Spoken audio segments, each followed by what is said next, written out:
Yo, what's going on, everyone? It's DLloyd, and Rodney Hood, he is still without an NBA contract. He is still a restricted free agent for Cleveland, but no team has offered him at all any type of offer sheet for him to actually sign, and his really only option is Cleveland. Yes, theoretically, teams could still be interested, but at this point, pretty much every team has their roster or who they're going to go into camp with, and maybe a couple of changes here and there, but for the most part, all the teams already have who they're going to be going into September with. The Rodney Hood only has Cleveland that he could theoretically go back to. Now, NBA scout was doing an interview with Bleacher Report, and this is exactly what he said. He said, quote, "Cleveland could get him," talking about Rodney Hood, "for a song and a dance at this point.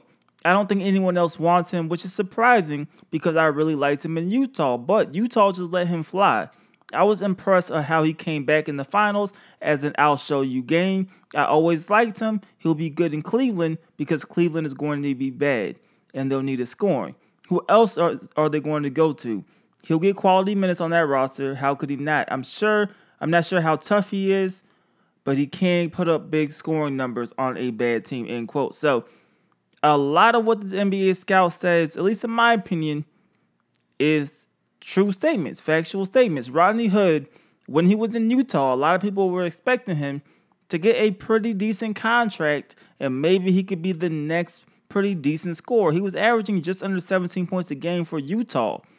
But then things kind of changed. You know, of course, Donovan Mitchell, he became the go-to guy. Rodney Hood kind of fell out of favor in Utah. They let him go to Cleveland, and things really did not go well at all in Cleveland. And at one point, things kind of hit rock bottom when he wasn't even in the rotation. He was just DNPs, not playing, and he lost confidence. And losing confidence, and not only losing confidence, but showing that you're losing confidence is a cardinal sin in basketball, because basketball is a sport where confidence is always going to be needed. If you lose confidence in your shot, it's going to be tough for you to regain that shot. So a lot of GMs, a lot of teams seeing what happened in Cleveland. And although he did bounce back decently in the finals and he had a couple of decent games here and there in the playoffs, you've seen him go through the second half of the season, did not impress.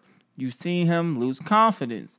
All those things don't really bear well if you're other teams. Rodney Hood, he wanted a pretty decent contract. At this point, you're not going to get one. And I have to agree with this NBA scout. I think this is going to be a proven year for Rodney Hood, but it's still going to be tough because you heard what the scout said. He said you could put up big scoring numbers on a bad team, but that doesn't mean other teams are now going to want you all of a sudden. So this is going to be a very, very important year for Rodney Hood. He has yet to still sign with Cleveland, but of course, he's running out of time, running out of other options. He's looking for other options. I don't think any other option will be there. So I think ultimately he will be back in Cleveland. And Rodney Hood, man, he has the ball. He's still 25 years old, so he can come out. He can show people what he can do. But this is a very important year for Rodney Hood and Cleveland as a whole. But you guys let me know how you guys feel about this in the comment section below. Do you think that Rodney Hood is essentially done as being looked at as a prospect that a lot of teams are going to be interested in terms of getting big money? Do you think he'll be able to prove himself this year? Or do you think he'll kind of see himself in the same situation next summer when he becomes an unrestricted free agent? You guys let me know how you guys feel about that in the comment section below. It's your boy DLloyd. I'm going to see y'all next time. Peace.